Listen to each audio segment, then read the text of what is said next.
चलिए, क्या हाल चाल है? ठीक है। फाइनली आज पटना में बारिश हो गया ना। हाँ, मौसम देख रहे हैं, बारिश हुआ है तो मौसम थोड़ा ठीक हो गया है, समझे? बारिश होना जरूरी है। पटना में बारिश होता ना है, सब पापी पटने में है। बात है कि पटना में जो है वृक्ष कहीं नजर आता है? कहीं नहीं।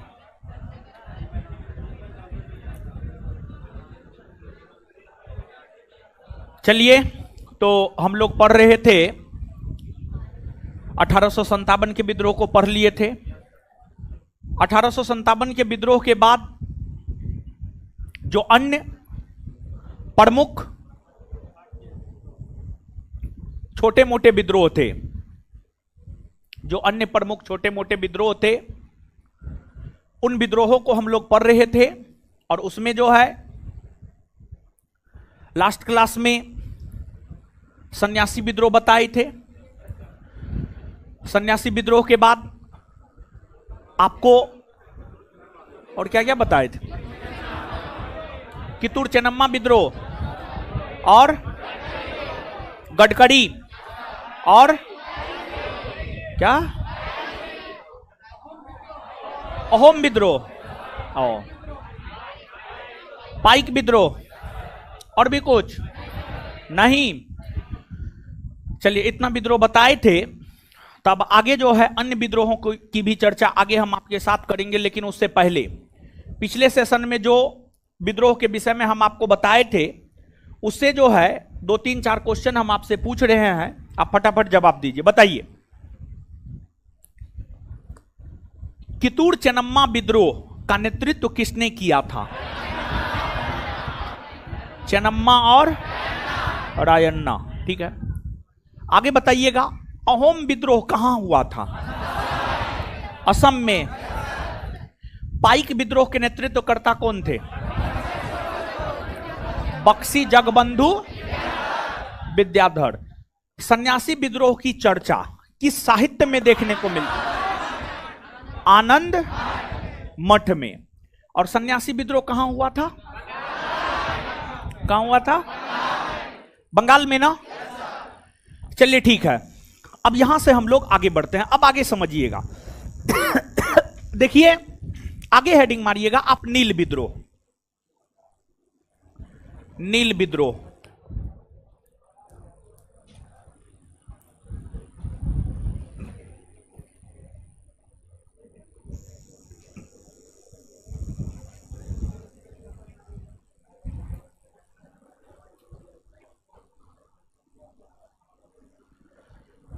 नील विद्रोह, ठीक है। नील विद्रोह, आइए, नील विद्रोह। आइए समझते हैं। पहले बोर्ड पे आइए, हेडिंग मारना लिए हैं, बोर्ड पे आइए, समझिए। है बैठिए।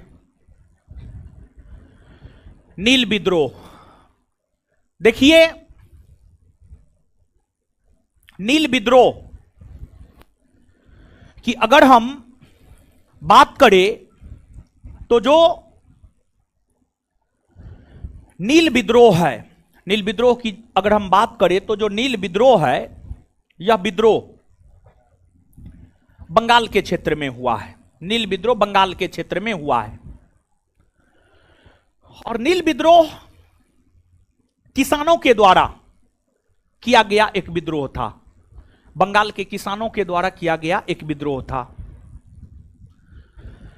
यह विद्रोह 1859-60 ईस्वी में नील विद्रोह बंगाल के क्षेत्र में हुआ है।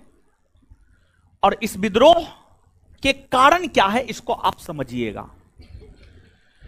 देखिए, बंगाल की जो भूमि है वह चावल उत्पादन के लिए उपयुक्त है। बंगाल की जो भूमि है, बंगाल की भूमि चावल उत्पादन के लिए उपयुक्त है। बंगाल की जो भूमि है वह चावल उत्पादन के लिए उपयुक्त है। बंगाल की भूमि जो कि चावल उत्पादन के लिए उपयुक्त है। तो बंगाल के किसान चावल की खेती करना ज्यादा पसंद करते थे, लेकिन अंग्रेज बंगाल के किसानों से जबरदस्ती नील की खेती करवाता था। नील की खेती करवाता था, क्योंकि अंग्रेज चावल का व्यापार नहीं करता था, अंग्रेज नील का व्यापार करता था, कॉफी का व्यापार करता था, चाय का व्यापार करता था, सूती कपड़ा का व्यापार करता था, अफीम का व्यापार करता था, सोडा का व्यापार करता था। तो नील, अफीम, चाय, सोडा, कॉफी, इन सभी वस्तुओं का व्यापार जो है अंग्रेज भारत के साथ करता था। तो चावल की खेती करने से तो अंग्रेजों को कोई फायदा नहीं हो रहा था। तो इसी वजह से अंग्रेज बंगाल के किसानों से जबरदस्ती नील की खेती करवाता था। नील की खेती करना किसानों के लिए लाभप्रद नहीं था, जिस वजह से बंगाल के किसान नील की खेती नहीं करना चाहते थे। बंगाल के किसान नील की खेती नहीं करना चाहते थे। बंगाल के किसान नील की खेती नहीं करना चाहते थे। और बंगाल के किसान दिगंबर विश्वास और बसंत विश्वास, दिगंबर विश्वास और विष्णु विश्वास, दिगंबर विश्वास और विष्णु विश्वास, दिगंबर विश्वास और विष्णु विश्वास के नेतृत्व में बंगाल के किसानों ने नील की खेती को बंद करते हुए जो आंदोलन की शुरुआत 1859 ईस्वी में की, नील की खेती को बंद करते हुए जो आंदोलन की शुरुआत 1859 ईस्वी में की, उसे ही नील विद्रोह कहा जाता है। यह विद्रोह काफी लोकप्रिय हुआ और इस विद्रोह की लोकप्रियता का कारण यह था कि उस समय का समाचार पत्र हिंदू पैट्रियट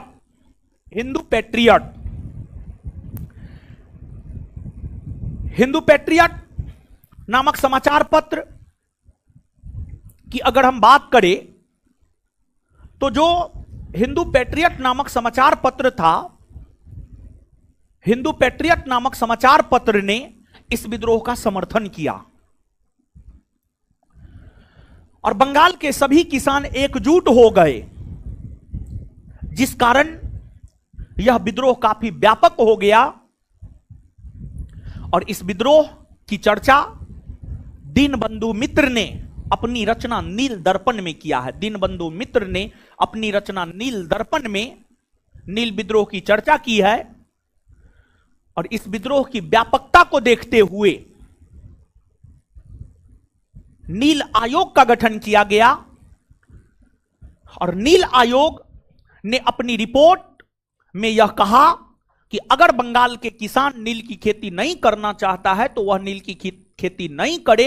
उन्हें अगर चावल का खेती करना पसंद है तो वो चावल का ही खेती करे। अर्थात नील विद्रोह नील की खेती को बंद करने और चावल की खेती करने को लेकर हुआ और यह अधिकार बंगाल के किसानों को दिया गया कि बंगाल के किसान नील की खेती नहीं करेंगे बल्कि अब चावल की खेती करेंगे। अर्थात इस प्रकार नील विद्रोह आपको सफल विद्रोह हुआ और नील विद्रोह का सबसे ज्यादा महत्व इस कारण है, नील विद्रोह की अगर हम लोग बात करें तो नील विद्रोह का महत्व इस कारण है क्योंकि यह भारतीय किसानों के द्वारा किया गया प्रथम विद्रोह था जो कि सफल रहा। यह भारतीय किसानों के द्वारा किया गया प्रथम विद्रोह था जो कि आपको सफल रहा। तो यही वजह है कि नील विद्रोह का काफी ऐतिहासिक महत्व जो है आपको है। अरे क्या हो रहा है जी, डेली ऐसे नहीं होता है क्या? क्या दिक्कत है जी? लाइट में क्या दिक्कत है? काहे आता है करता है?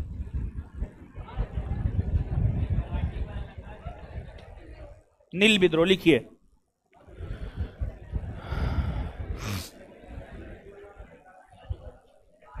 लिखिएगा।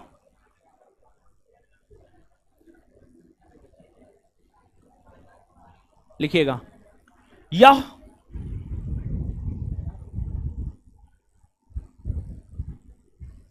यह विद्रोह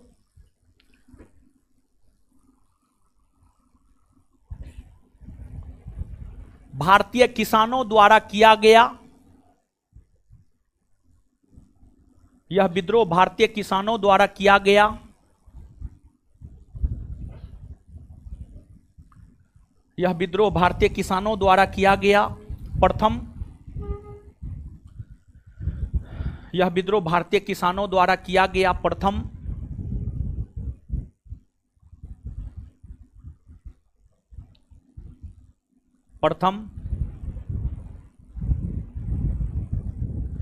सफल विद्रोह है।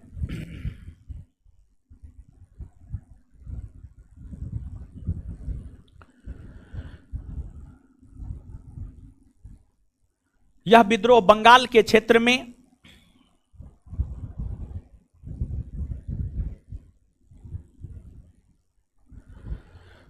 यह विद्रोह बंगाल के क्षेत्र में 1859-60 ईस्वी में यह विद्रोह बंगाल के क्षेत्र में 1859-60 ईस्वी में यह विद्रोह बंगाल के क्षेत्र में 1859-60 ईस्वी में दिगंबर विश्वास और विष्णु विश्वास दिगंबर विश्वास और विष्णु विश्वास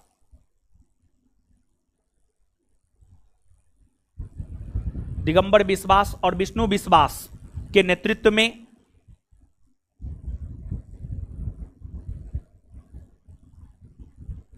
दिगंबर विश्वास और विष्णु विश्वास के नेतृत्व में हुआ।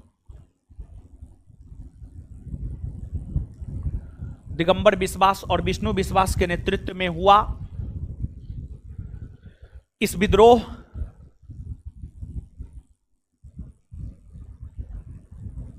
का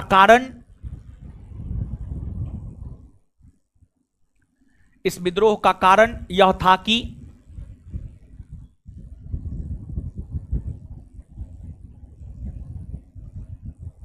इस विद्रोह का कारण यह था कि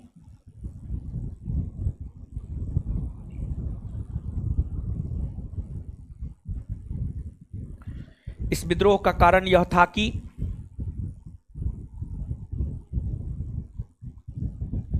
बंगाल के किसान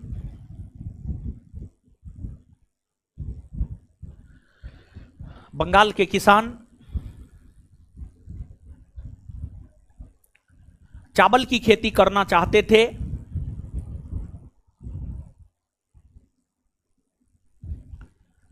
बंगाल के किसान चावल की खेती करना चाहते थे,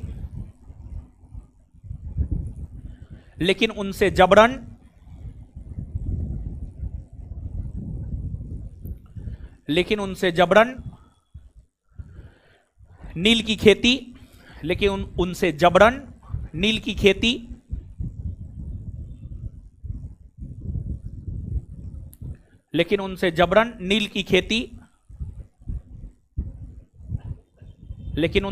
नील की खेती करवाई जाती थी।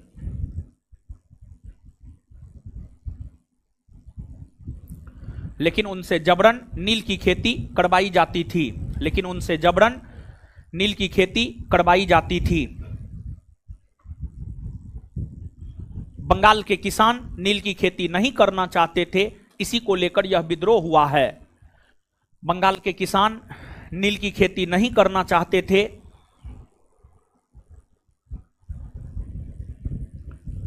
बंगाल के किसान नील की खेती नहीं करना चाहते थे, बंगाल के किसान नील की खेती नहीं करना चाहते थे, बंगाल के किसान नील की खेती नहीं करना चाहते थे, इसी को लेकर यह विद्रोह हुआ है।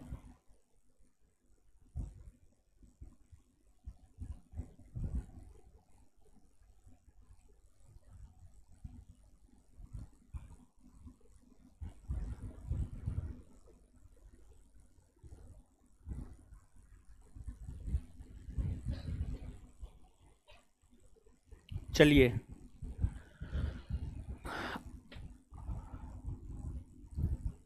इस विद्रोह के दौरान इस विद्रोह के दौरान बंगाल के किसानों की एकजुटता,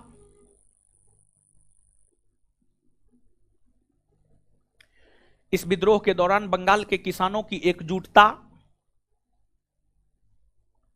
इस विद्रोह के दौरान बंगाल के किसानों की एकजुटता ने अंग्रेजी सरकार को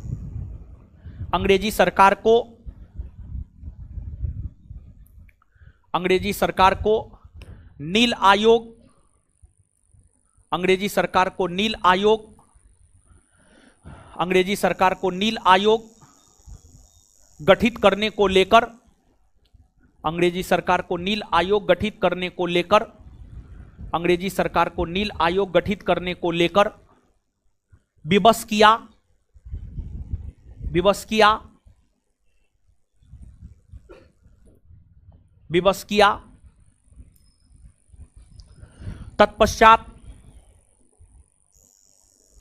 तत्पश्चात 1860 ईस्वी में 1860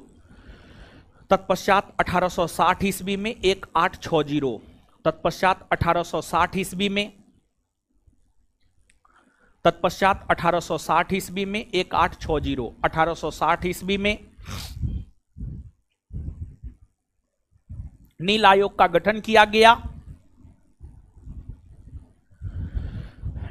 का गठन किया गया।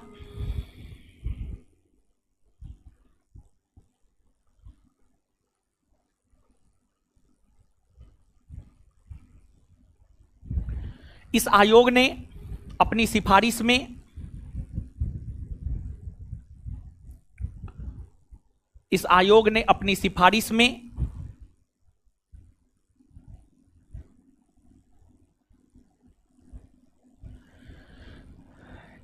ने अपनी सिफारिश में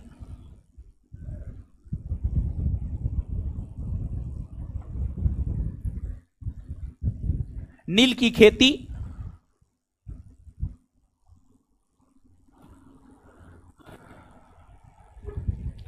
इस आयोग ने अपनी सिफारिश में नील की खेती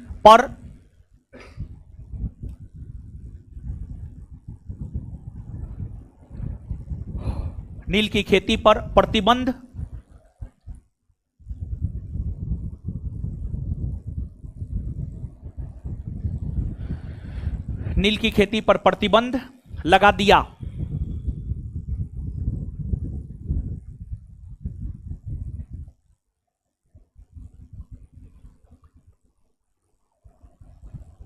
अर्थात यह विद्रोह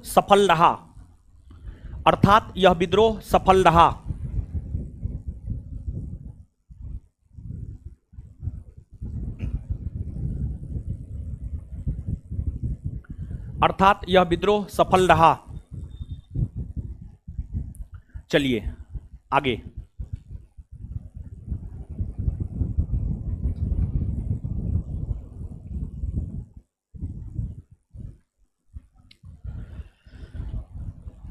नील विद्रोह की चर्चा दीनबंधु मित्र ने अपनी रचना नील दर्पण में किया है। लिखिएगा अगला स्टार मार के। नील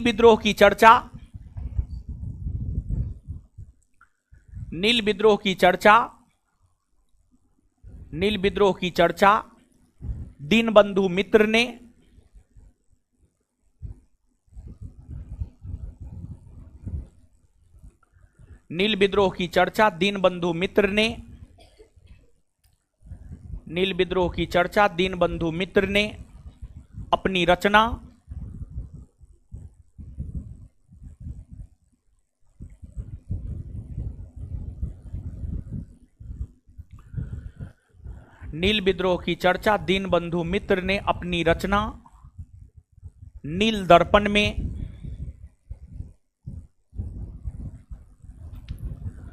नील दर्पण में किया है।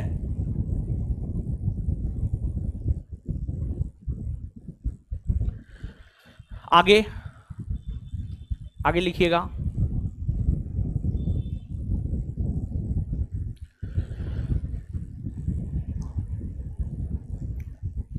नील विद्रोह का समर्थन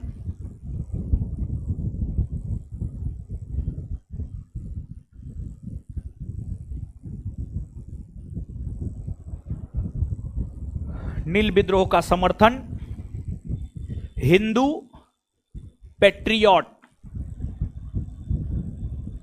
नील विद्रोह का समर्थन हिंदू पैट्रियट, हिंदू पैट्रियट, नील विद्रोह का समर्थन हिंदू पैट्रियट नामक समाचार पत्र ने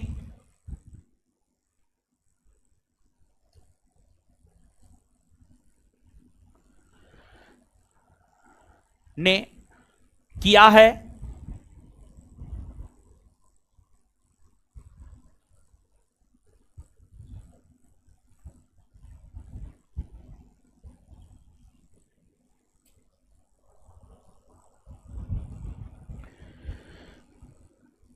इसके संपादक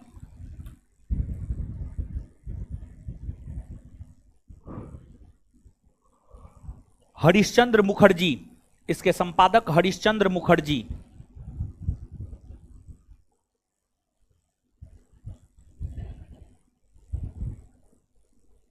इसके संपादक हरिश्चंद्र मुखर्जी थे।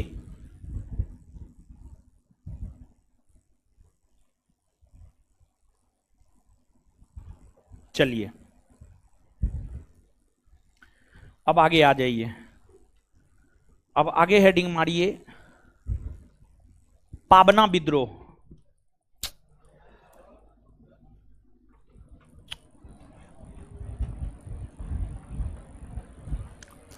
पाबना विद्रोह,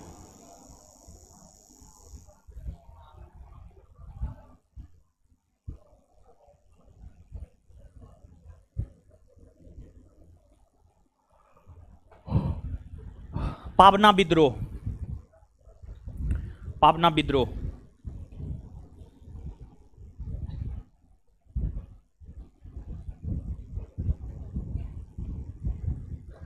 पाबना विद्रोह, चलिए आइए पाबना विद्रोह।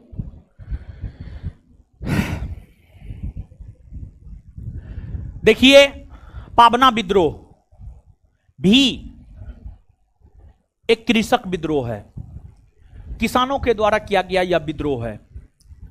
पाबना विद्रोह भी बंगाल के क्षेत्र में ही हुआ था, पाबना विद्रोह भी बंगाल के क्षेत्र में ही हुआ था। यह विद्रोह 1873 से 1876 ईस्वी के दौरान हुए हैं। यह विद्रोह 1873 से 1876 ईस्वी के दौरान हुए हैं। इस विद्रोह के नेतृत्वकर्ता ईशान चंद्र राय, केशव चंद्र राय, शंभुनाथ पाल, ईशान चंद्र राय, केशव चंद्र राय और शंभुनाथ पाल, इन लोगों ने इस विद्रोह को नेतृत्व प्रदान करने का काम किया। यह विद्रोह ब्रिटिश उपनिवेश के खिलाफ नहीं था, मतलब यह विद्रोह अंग्रेजों के खिलाफ नहीं था, यह विद्रोह अंग्रेजों के खिलाफ नहीं था, बल्कि यह विद्रोह जमींदारों के खिलाफ था, बल्कि यह विद्रोह भारतीय जमींदारों के खिलाफ था। वैसे भारतीय जमींदार जो किसानों का शोषण करता था, वैसे भारतीय जमींदार जो किसानों का शोषण करता था, जो किसानों का शोषण करता था और किसानों से अत्यधिक कर की वसूली करती थी, किसानों से अत्यधिक कर का वसूली करता था, उस प्रकार के जमींदार के खिलाफ ही यह विद्रोह हुआ था, उस प्रकार के जमींदार के खिलाफ ही पाबना विद्रोह हुआ था। और इस विद्रोह के दौरान ही यह नारा दिया गया था कि हम महारानी और सिर्फ महारानी का रैयत बनकर रहना चाहते हैं। इसका मतलब यह था, इस विद्रोह में भाग लेने वाले जो किसान थे, इस विद्रोह में भाग लेने वाले किसान इस बात को कहा कि हम सिर्फ और सिर्फ ब्रिटेन की महारानी का किसान बनकर रहना चाहते हैं। रैयत, रैयत का अर्थ होता है किसान। हम सिर्फ और सिर्फ ब्रिटेन की महारानी का रैयत अर्थात किसान बनकर रहना चाहते हैं, हम किसी जमींदार के अधीन नहीं रहना चाहते हैं। इस विद्रोह के दौरान ही दिया गया यह नारा है। और इस विद्रोह से संबंधित जो सबसे महत्वपूर्ण तथ्य है परीक्षा के लिहाज से, वह यही है, इस विद्रोह के दौरान जो यह नारा दिया गया है कि हम सिर्फ और सिर्फ महारानी का रैयत बनकर रहना चाहते हैं, यह काफी इंपोर्टेंट है। इस विद्रोह के दृष्टिकोण से यह प्रश्न काफी इंपोर्टेंट है, समझ गए? तो अब नीचे से लिखिएगा, पाबना विद्रोह।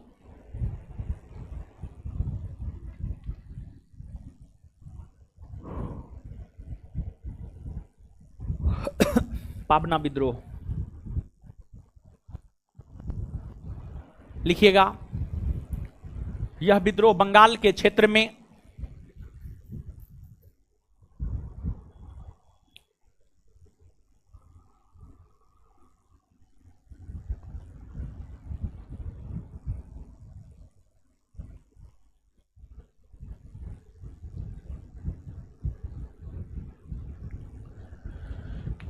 यह विद्रोह बंगाल के क्षेत्र में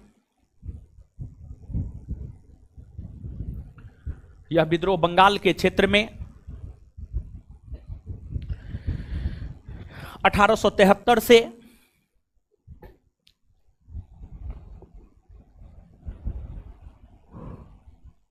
1876 ईस्वी के दौरान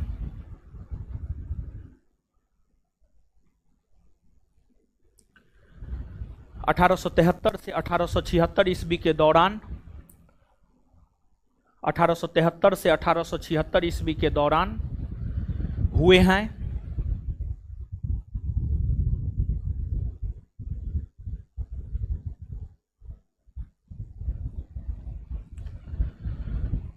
यह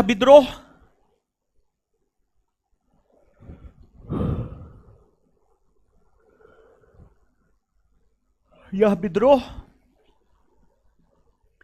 भारतीय किसानों द्वारा यह विद्रोह भारतीय किसानों द्वारा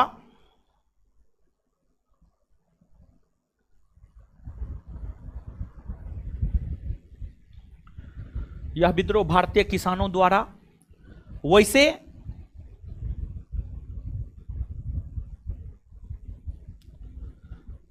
वैसे जमींदारों के खिलाफ हुआ है।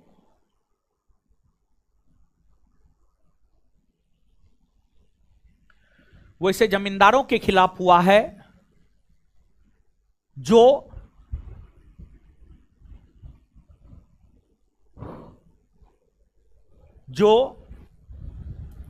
किसानों का शोषण किया करता था।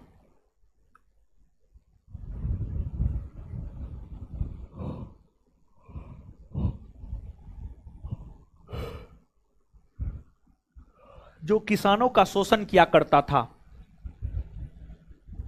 जो किसानों का शोषण किया करता था जो किसानों का शोषण किया करता था जो किसानों का शोषण किया करता था। इस विद्रोह के नेतृत्वकर्ता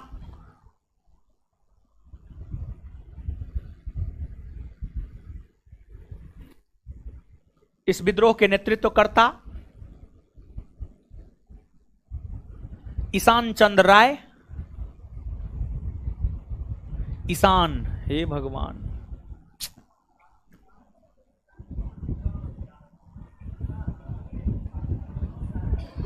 ईशान चंद्र राय। इस विद्रोह के नेतृत्वकर्ता ईशान किसान लिख रहे हैं। आय महाराज, नहीं सही नहीं सुनाई दे रहा है, कान खराब हो गया है। कान में जो है सरसों तो ले करके, और उसमें एक होता है जिसमें दोनों तरफ रुई लगा हुआ हो तो उसको क्या कहा जाता है? स्टिक कह सकते हैं उसको। तो आज जो है रात में जो है ना, दोनों कान में आप तेल ले लीजिएगा, गरम तेल है महाराज। कान खराब हो जाएगा, गरम तेल मत लीजिएगा महाराज, झूठ बोल रहा है इसे, पागल है, मार दीजिएगा आप लोग को।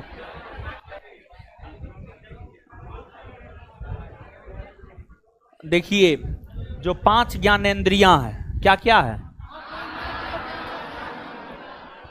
आंख, कान, नाक,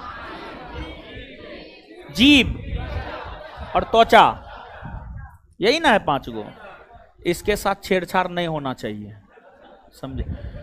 नाक, कान, मुंह के साथ तो छेड़छाड़ करबे मत कीजिए। देखिए यहां से ऊपर कोई छेड़छाड़ नहीं होना चाहिए, यहां से ऊपर, समझे? और काफी सतर्कता से जो है चीजों को करना है। एक एग्जांपल हम दे रहे हैं, सुनिए। परसों या तरसों का घटना है, बीएड का परीक्षा कब हुआ है? सोमवार को। बीएड का परीक्षा सोमवार को हुआ है। सुनिए, बता रहे हैं, सुनिए, हल्ला मत है। मंगलवार को, हाँ मंगलवार की घटना हम बता रहे हैं, सुनिए। देखिए एक लड़का था, उसका नाम था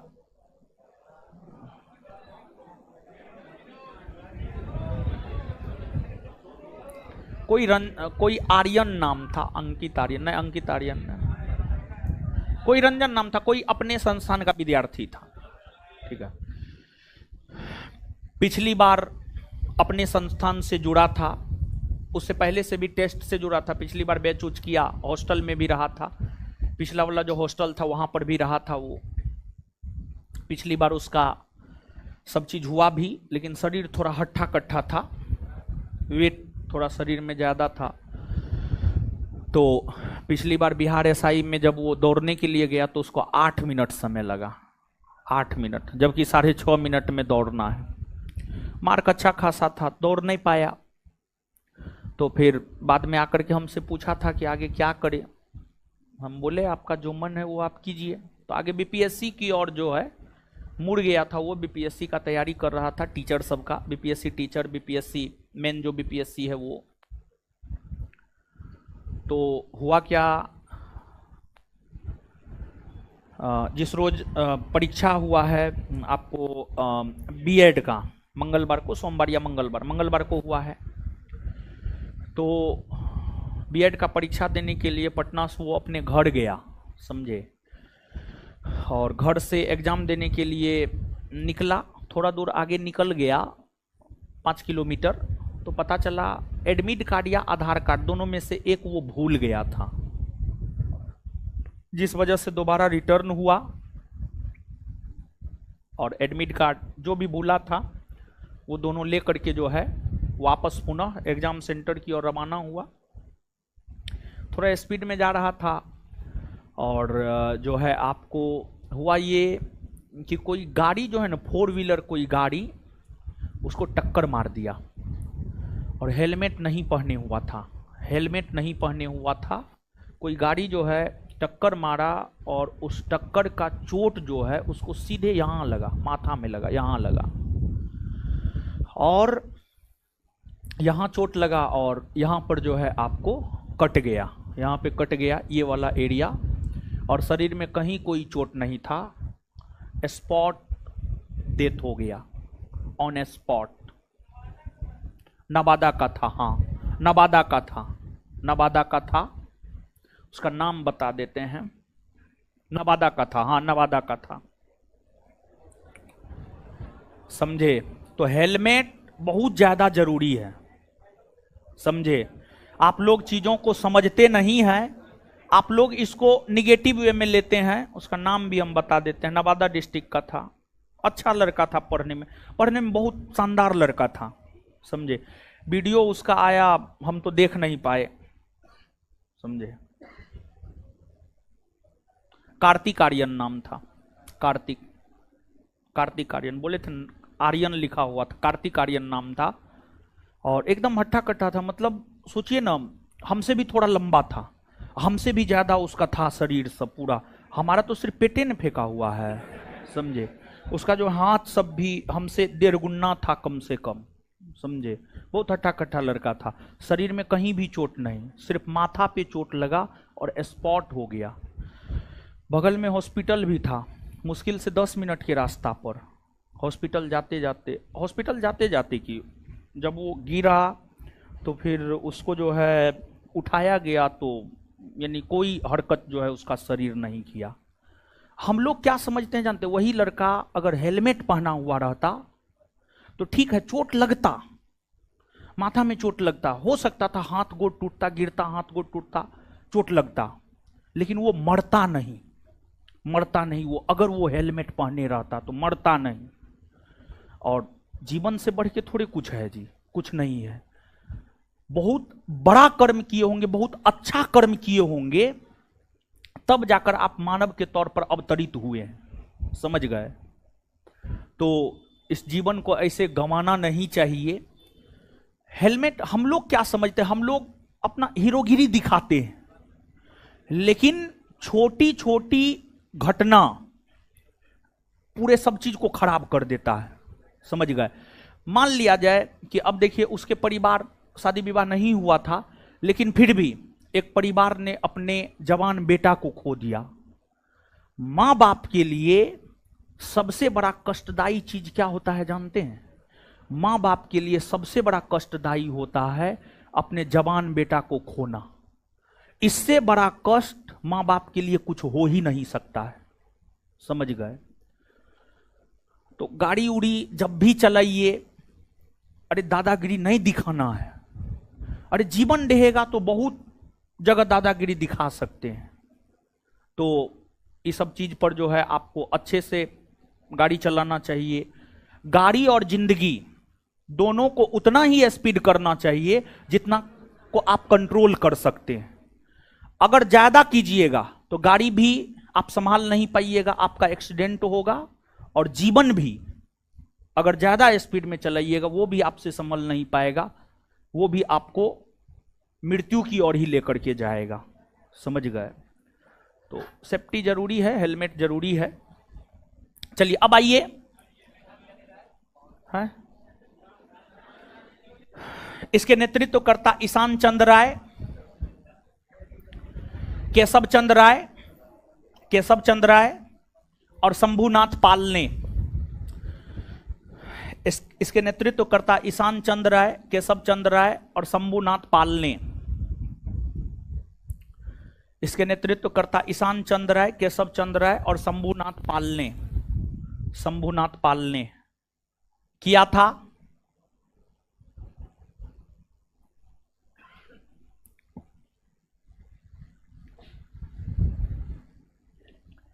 इस विद्रोह के दौरान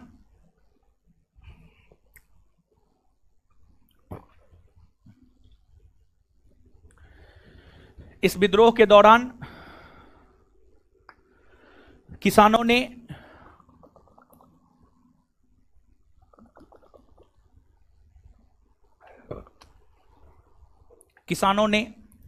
यह नारा दिया कि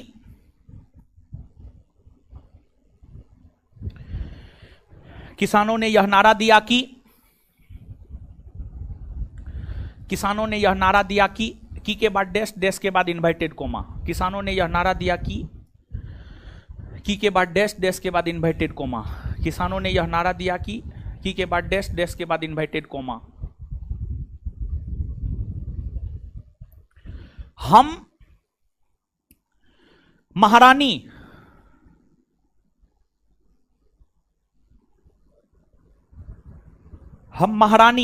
और सिर्फ महारानी, हम महारानी और सिर्फ महारानी का रैयत बनकर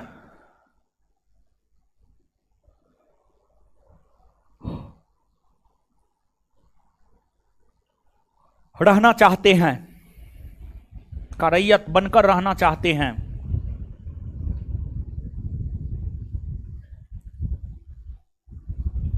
चलिए, पाबना विद्रोह के बाद आगे हेडिंग मारिए संथाल विद्रोह।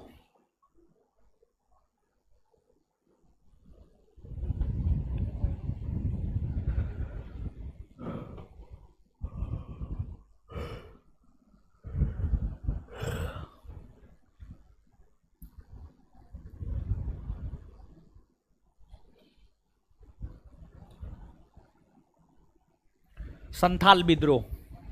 देखिए, आइए संथाल विद्रोह को हम लोग समझते हैं। देखिए, आइएगा बोर्ड पे, संथाल विद्रोह। संथाल विद्रोह की अगर हम बात करें तो जो संथाल विद्रोह है यह बिहार और झारखंड के क्षेत्र में हुआ था। आज के बिहार के भागलपुर और आज के झारखंड के बीरभूम इलाका में संथाल विद्रोह जो है आपको हुआ था।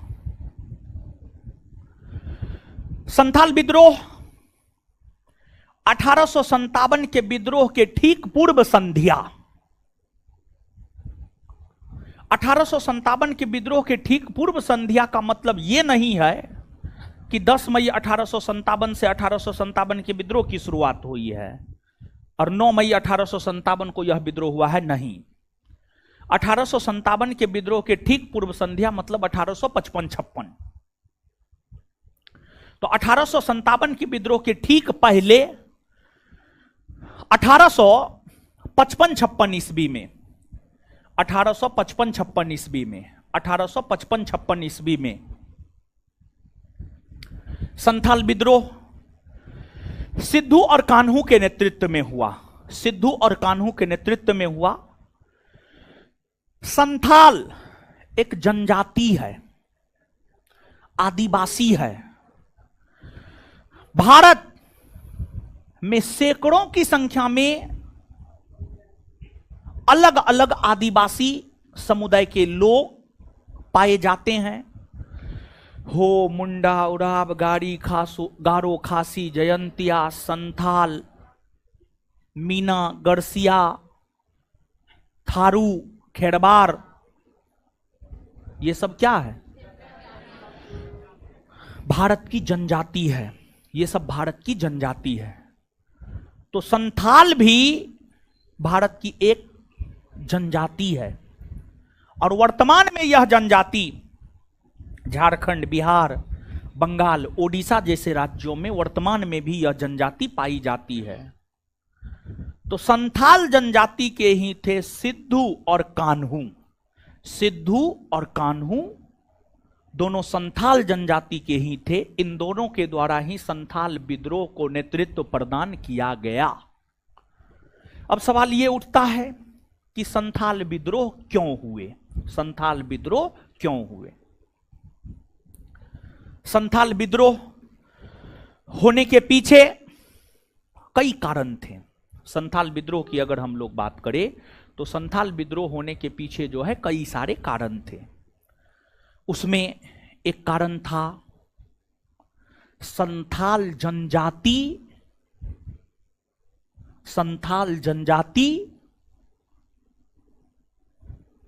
का शोषण किया जाना, संथाल जनजाति को उनके भूमि से बेदखल किया जाना, मतलब उसको उसकी भूमि से हटा दिया जाना, संथाल जनजाति की महिलाओं के साथ अंग्रेजों के द्वारा अभद्रता किया जाना, जमींदारों द्वारा संथाल जनजातियों का अत्यधिक शोषण किया जाना, ये सभी संथाल विद्रोह के कारण बने। और संथाल विद्रोह का स्वरूप काफी शक्तिशाली था। संथाल विद्रोह का स्वरूप काफी शक्तिशाली था। संथाल विद्रोह का स्वरूप काफी शक्तिशाली था। क्यों कह सकते हैं? इसलिए कह सकते हैं क्योंकि इस जनजाति के लोगों ने अंग्रेजी सेना का प्रखरता से सामना किया और इस विद्रोह के दौरान पुलिस स्टेशन, रेलवे स्टेशन, डाकघर, इस सबको उड़ा दिया गया या आगजनी कर दी गई। उड़ा दिया गया या आगजनी कर दी गई। तो जो संथाल विद्रोह था काफी शक्तिशाली और व्यापक विद्रोह था। संथाल विद्रोह काफी शक्तिशाली और व्यापक विद्रोह था। संथाल विद्रोह इस विद्रोह के व्यापक स्वरूप को देखते हुए एक बड़ी और प्रशिक्षित सेना इस विद्रोह को दबाने के लिए आया इस क्षेत्र में, और अंग्रेज सेनापति लॉयड और ब्राउन के नेतृत्व में, अंग्रेज सेनापति ब्राउन और लॉयड के नेतृत्व में इस विद्रोह को दबा दिया गया। और फिर इस विद्रोह को दबाने के बाद एक नया जिला बनाया गया, संथाल जिला, संथाल जिला।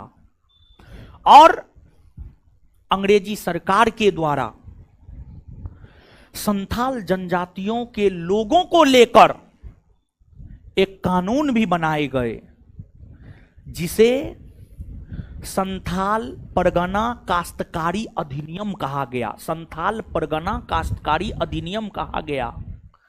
और संथाल परगना काश्तकारी अधिनियम में यह प्रावधान किया गया कि संथाल जनजाति के लोग गैर संथाल को अपने भूमि का अंतरण नहीं करेगा, और अगर करता है तो यह गैर कानूनी माना जाएगा, यह गैर कानूनी माना जाएगा, यह गैर कानूनी माना जाएगा। मतलब इसका यह है कि संथाल जनजाति का जमीन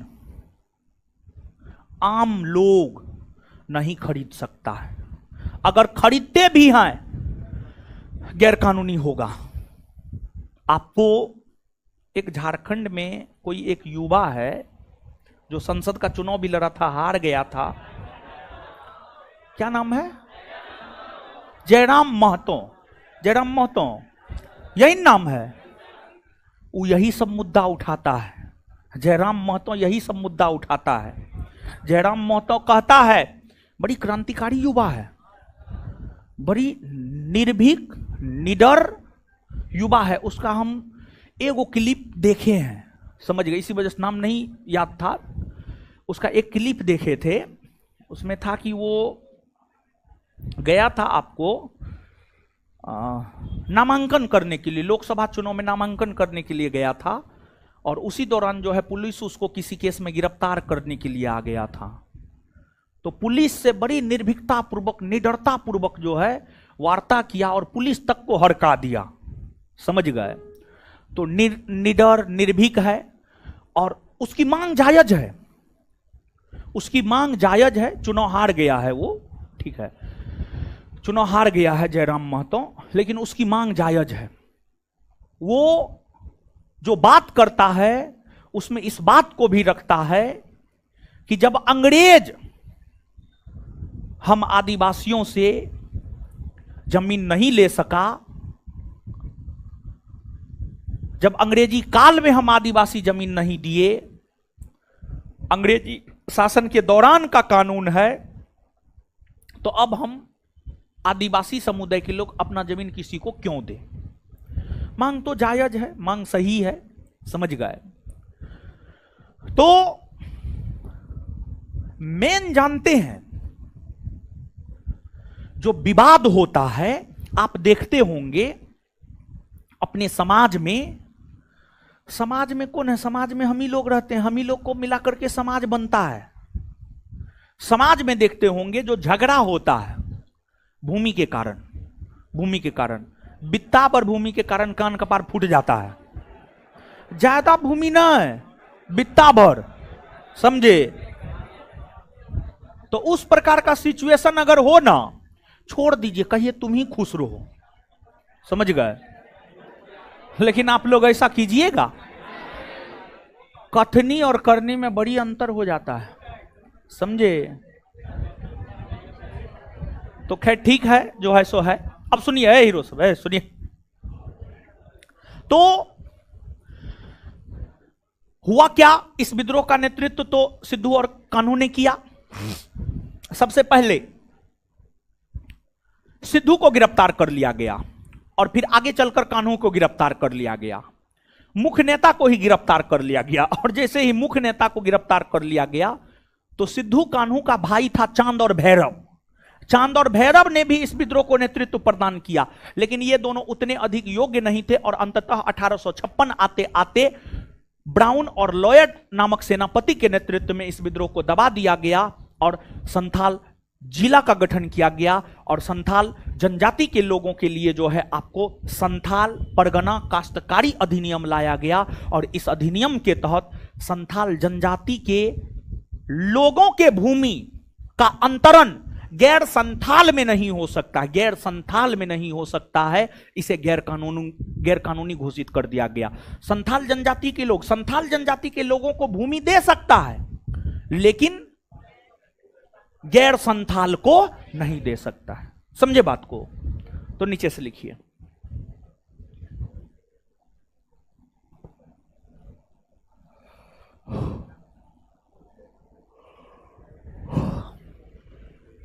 संथाल विद्रोह।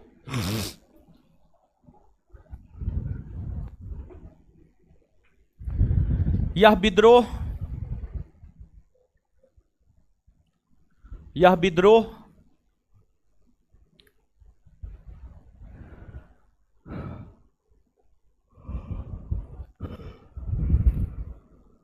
यह विद्रोह 1857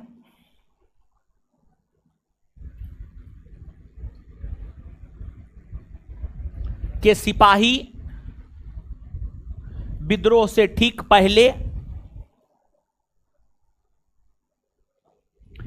यह विद्रोह 1857 के सिपाही विद्रोह से ठीक पहले 1857 के सिपाही विद्रोह से ठीक पहले 1855-56 ईस्वी में 1855-56 ईस्वी में सिद्धू, कान्हू, चांद, भैरव, सिद्धू, कान्हू, चांद, भैरव, कोमा देते जाइएगा, कोमा देते जाइएगा, सिद्धू कोमा कान्हू कोमा चांद कोमा भैरव के नेतृत्व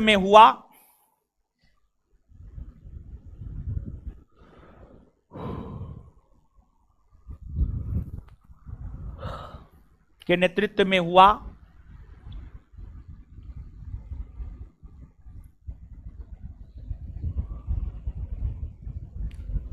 इस विद्रोह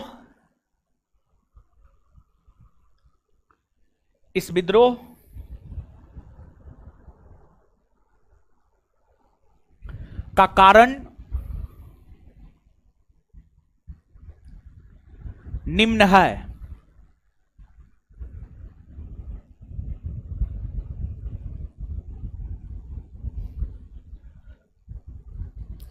इस विद्रोह का कारण निम्न है।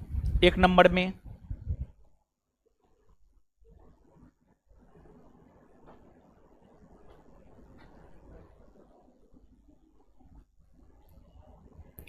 में संथाल जनजाति के लोगों को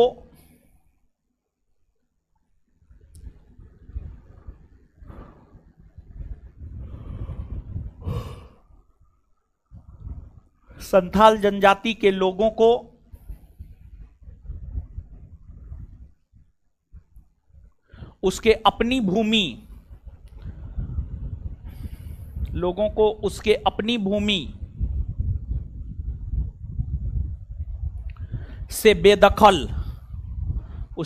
भूमि से बेदखल किया जाना,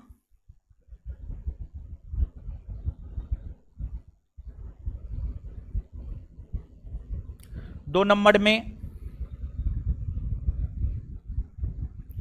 अंग्रेजों द्वारा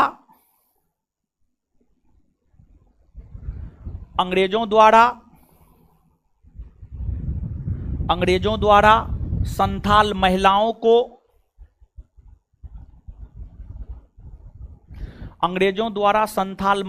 के साथ दुर्व्यवहार किया जाना, अंग्रेजों द्वारा संथाल महिलाओं के साथ दुर्व्यवहार किया जाना। अंग्रेजों द्वारा संथाल महिलाओं के साथ दुर्व्यवहार किया जाना। अंग्रेजों द्वारा संथाल महिलाओं के साथ दुर्व्यवहार किया जाना। अंग्रेजों द्वारा संथाल महिलाओं के साथ दुर्व्यवहार किया जाना। नेक्स्ट, जमींदारों द्वारा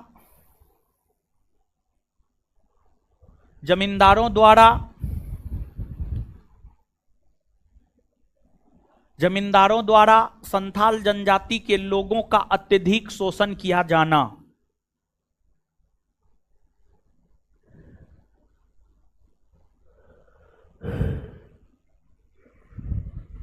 जमींदारों द्वारा संथाल जनजाति के लोगों का अत्यधिक शोषण किया जाना।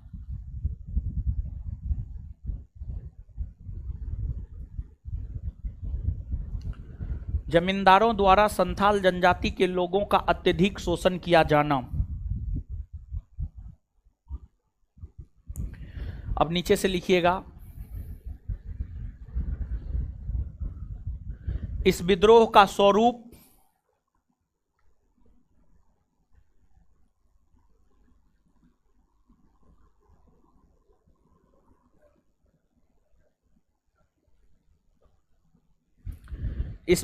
स्वरूप काफी व्यापक था।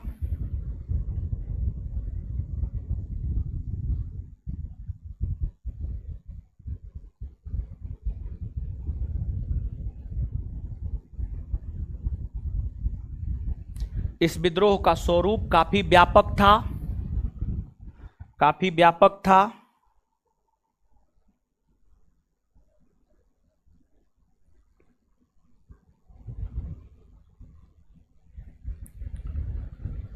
इस विद्रोह के दौरान रेलवे स्टेशन, पुलिस स्टेशन, डाकघर में आग लगा दिया गया था।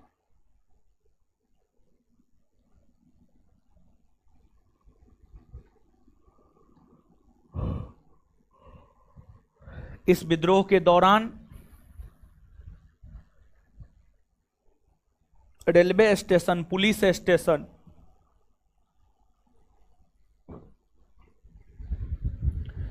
इस विद्रोह के दौरान रेलवे स्टेशन, पुलिस स्टेशन, डाकघर में आग लगा दिया गया था।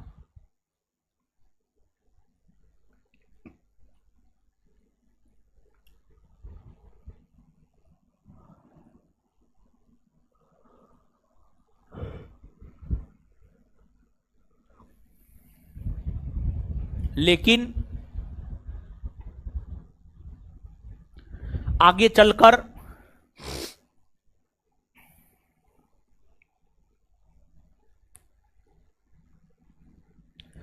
सिद्धू और कान्हू को गिरफ्तार कर लिया गया।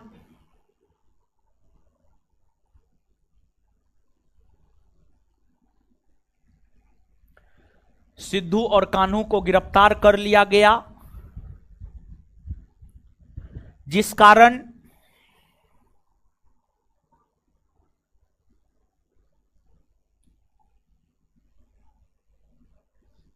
सिद्धू और कान्हू को गिरफ्तार कर लिया गया, जिस कारण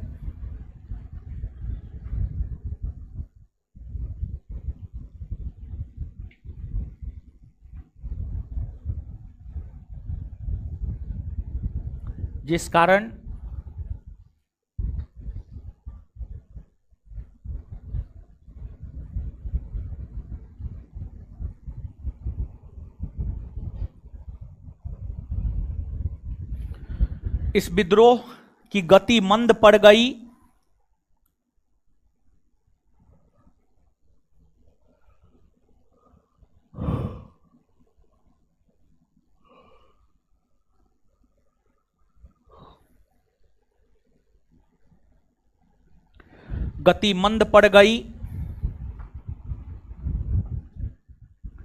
और फिर अंग्रेज सेनापति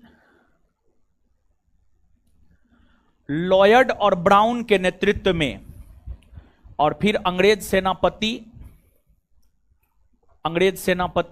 लॉयड, बोर्ड पे लिख रहे हैं, अंग्रेज सेनापति लॉयड और ब्राउन के नेतृत्व में लॉयड और ब्राउन के नेतृत्व में, बोर्ड पे लिखे हैं यहां पर, और फिर अंग्रेज सेनापति लॉयड और ब्राउन के नेतृत्व में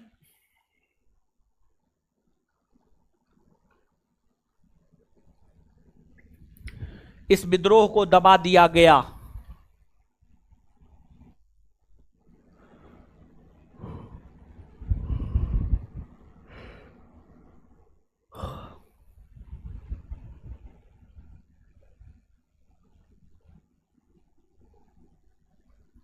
नेक्स्ट पॉइंट, अगला पॉइंट लिखिएगा। अंग्रेजी सरकार ने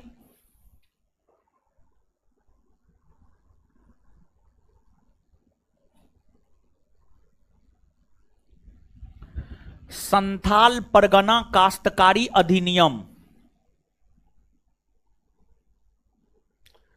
अंग्रेजी सरकार ने संथाल परगना काश्तकारी अधिनियम, अंग्रेजी सरकार ने संथाल परगना काश्तकारी अधिनियम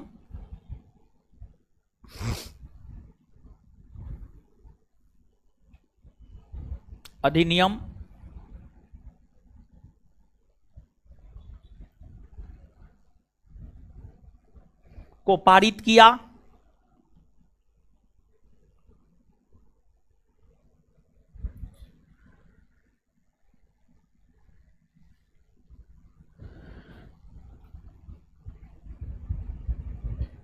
जिसके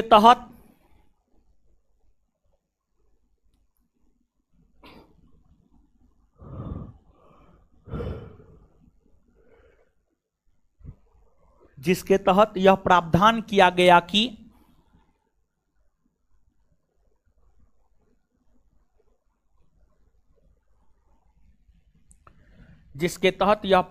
किया गया कि संथाल जनजाति के लोग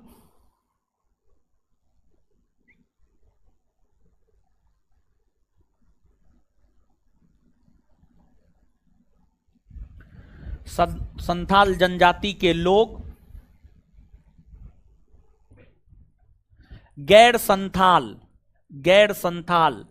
संथाल जनजाति के लोग गैर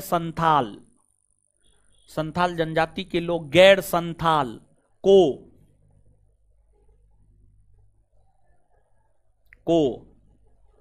भूमि का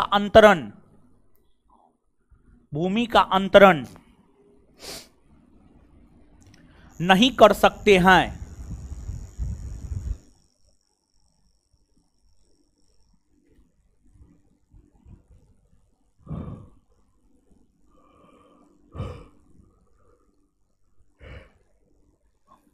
अगर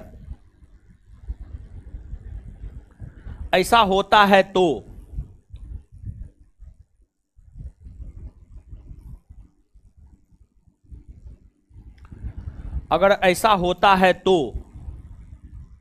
यह गैर कानूनी माना जाएगा।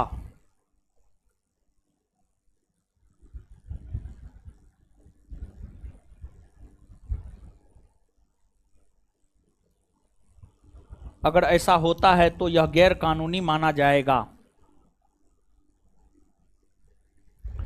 चलिए, यह हो गया संथाल विद्रोह के विषय में। संथाल विद्रोह के बाद आगे हम लोग जानते हैं मुंडा विद्रोह। आगे हेडिंग मारिए आप, मुंडा विद्रोह।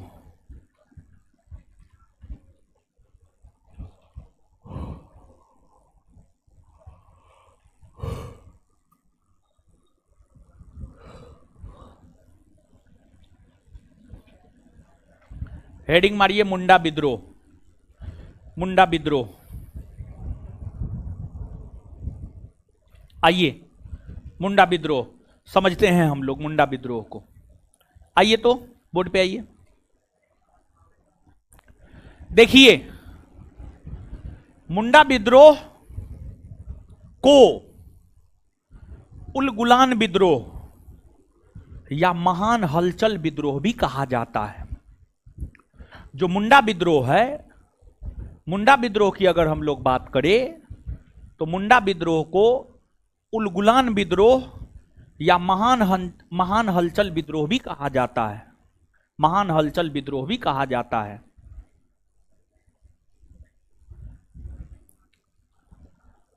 अब आप मुंडा विद्रोह झारखंड में हुआ है, झारखंड में, और इस विद्रोह के नेतृत्व करता थे बिरसा मुंडा। बिरसा मुंडा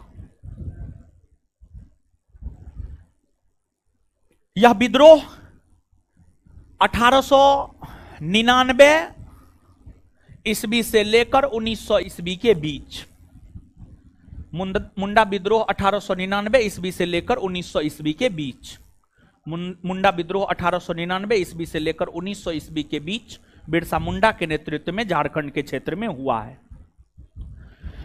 अब सवाल यह उठता है, इस विद्रोह के होने का कारण क्या था? देखिए, इस विद्रोह के होने का कारण था खुटकट्टी प्रथा। खुटकट्टी प्रथा, खुटकट्टी प्रथा। अब खुटकट्टी प्रथा क्या है, इसको आप थोड़ा सा समझिएगा।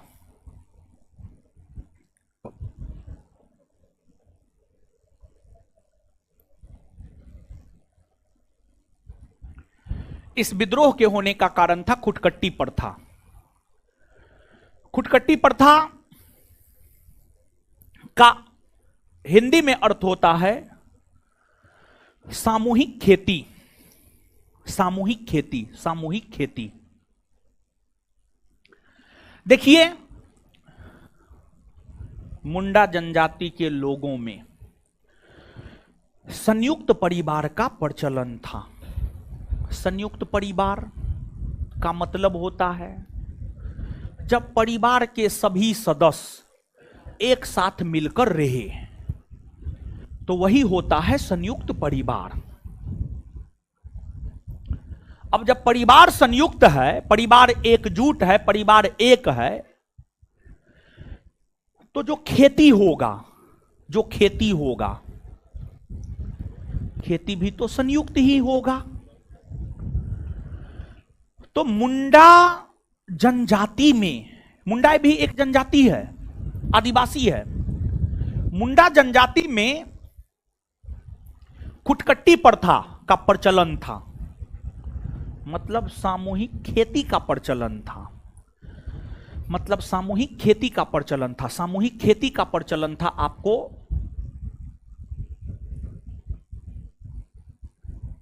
मुंडा जनजाति में। तो इस प्रथा के वजह से अंग्रेजों को राजस्व में घाटा होता था। राजस्व में घाटा होता था।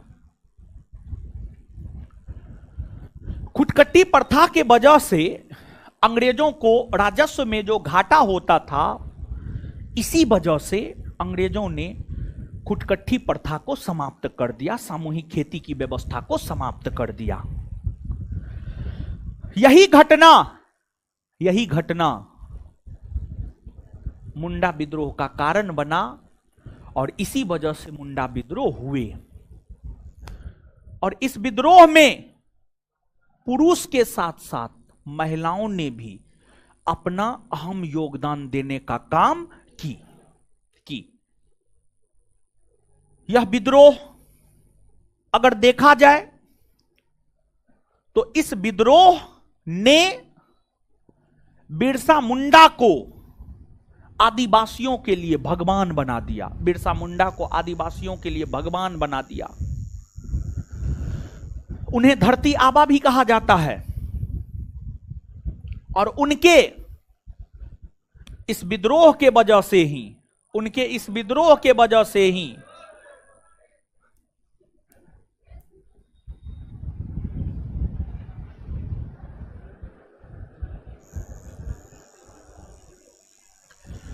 उनके इस विद्रोह के वजह से ही अंग्रेजों ने दिक्कुओं को, मतलब बाहरी लोगों को, आदिवासियों के जमीन खरीदने के ऊपर रोक लगा दिया। और इस विद्रोह के कारण ही बैठ बेगारी प्रथा का भी अंत किया गया। बैठ बेगारी प्रथा मतलब जबरन किसी से काम करवा लेना और उसको उसका मजदूरी नहीं देना, वही होता है बैठ बेगारी प्रथा। तो बैठ बेगारी प्रथा का अंत मुंडा विद्रोह के कारण ही हुआ। डिक्कू यानी बाहरी लोग, मुंडा जनजाति के लोग अपने जनजाति के अलावे अन्य लोगों को दिक्कू कहकर पुकारता था, मतलब बाहरी लोग। और 1900 ईस्वी में बिरसा मुंडा का निधन भी हो गया था। काफी कम उम्र में बिरसा मुंडा का निधन हुआ था। संभवतः बिरसा मुंडा का जन्म 1875 में हुआ था और लगभग मात्र 25 वर्ष में आदिवासियों का मसीहा बन गया था, आदिवासियों का भगवान बन गया था, आदिवासियों का भगवान बन गया था। और फिर 1900 ईस्वी में जेल में रहते हुए ही बिरसा मुंडा का बीमारी के कारण निधन हो गया था। समझ गए, बीमार पड़ गए थे और फिर उनका निधन हो गया। समझ गए। अब नीचे से लिखिएगा मुंडा विद्रोह।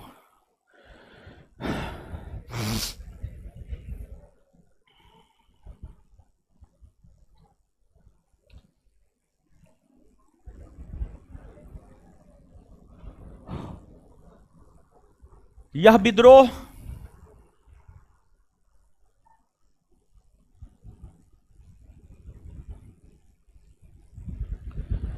यह विद्रोह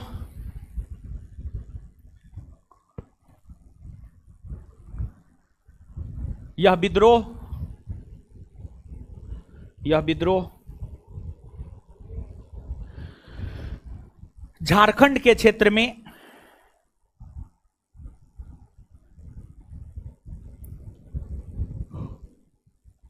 झारखंड के क्षेत्र में 1899 ईस्वी से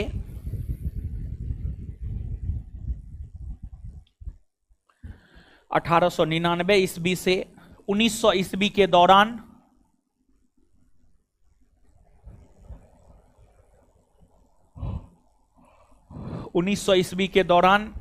बिरसा मुंडा के नेतृत्व में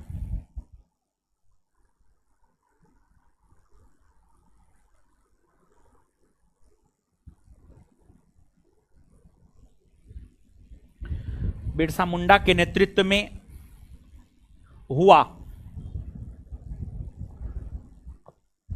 बिरसा मुंडा के नेतृत्व में हुआ। बिरसा मुंडा के नेतृत्व में हुआ। इस विद्रोह को उलगुलान विद्रोह लिख देते हैं, चिंता नहीं करना है।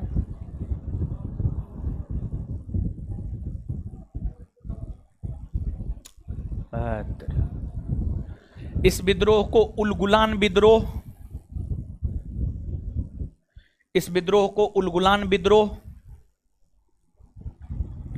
उलगुलान विद्रोह या महान हलचल विद्रोह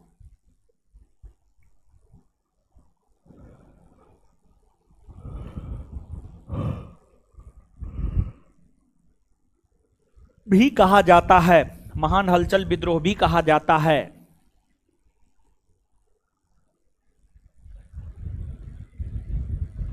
इस विद्रोह का कारण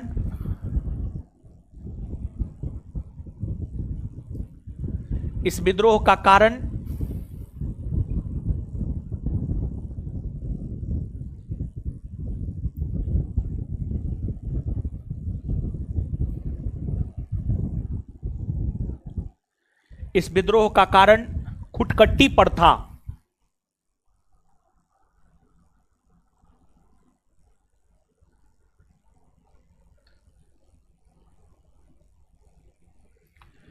इस विद्रोह का कारण खुटकट्टी प्रथा था।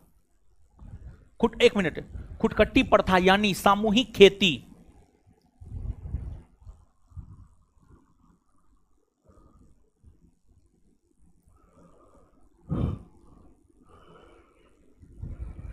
सामूहिक खेती की व्यवस्था सामूहिक खेती की व्यवस्था था।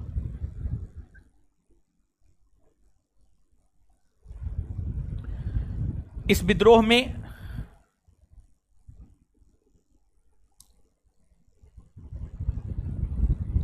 में महिलाओं ने भी भाग ली। इस विद्रोह में महिलाओं ने भी भाग ली।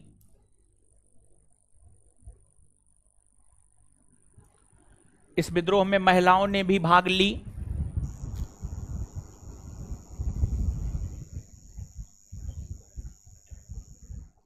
उन्नीस सौ ईस्वी में बिरसा मुंडा का जेल में रहते हुए ही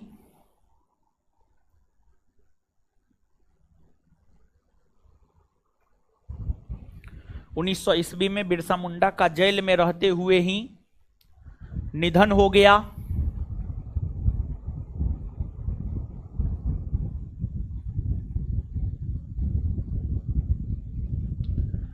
निधन हो गया।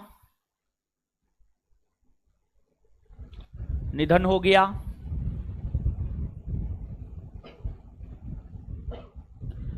इस विद्रोह के कारण ही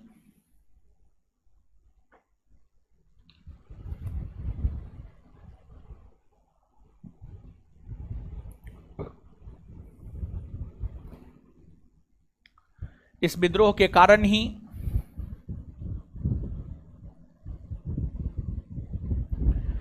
बैठ बेगारी प्रथा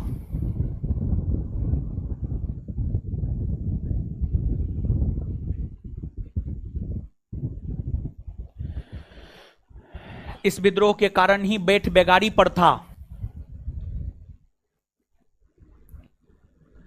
इस विद्रोह के कारण ही बैठ बेगारी प्रथा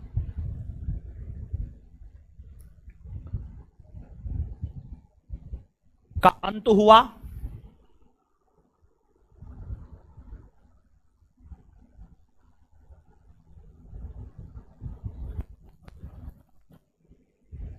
फुल स्टॉप।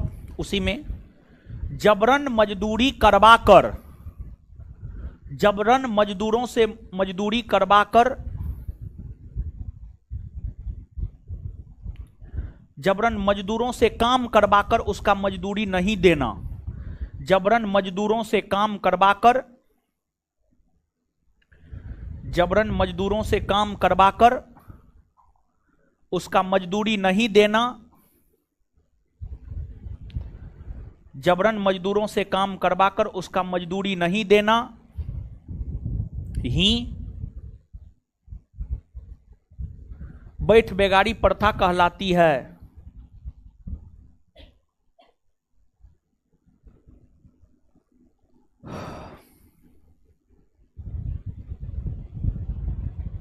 चलिए, जितना समझाए हैं लिखाए हैं पढ़िए तो।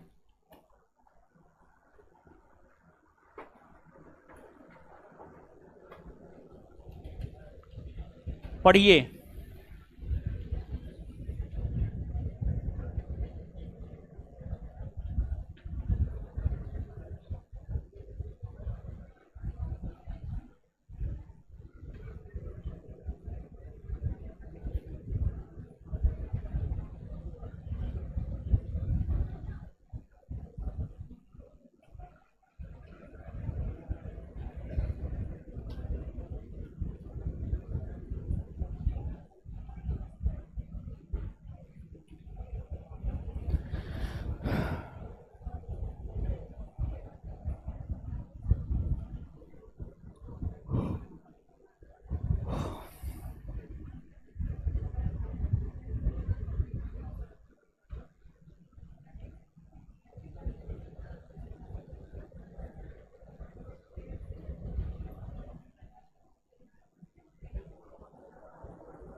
पढ़ लिए, दीजिए तो कॉपी है हीरो। आइए होश हवास में याद कीजिएगा। इन अपना है ज्ञान बिंदु में, दिमाग है एनआईटी घाट पे, समझे। शारीरिक मानसिक वैचारिक हर तौर पे यहीं रही है। भारतीय किसानों द्वारा किया गया प्रथम सफल विद्रोह, नील विद्रोह कहां हुआ है? कहां हुआ है? कब से कब? कब से कब? किसके नेतृत्व में? किसके नेतृत्व में? नील विद्रोह की चर्चा कौन साहित्य में देखने को मिलती? नील दर्पण के रचयिता, नील दर्पण के रचयिता दीनबंधु। नील विद्रोह का समर्थन किस समाचार पत्र ने किया? किसने किया? हिंदू। पाबना विद्रोह किस क्षेत्र में हुआ? पाबना विद्रोह किस क्षेत्र में हुआ? कब से कब? 1873 से 1800। पाबना विद्रोह का नेतृत्व करता कौन था? किस विद्रोह के दौरान किसानों ने यह नारा दिया, हम महारानी और सिर्फ महारानी का रैयत बनकर रहना चाहते हैं? आए? संथाल विद्रोह कब हुआ है? कब हुआ है? इसके नेतृत्व करता? संथाल विद्रोह को किसने दबाया?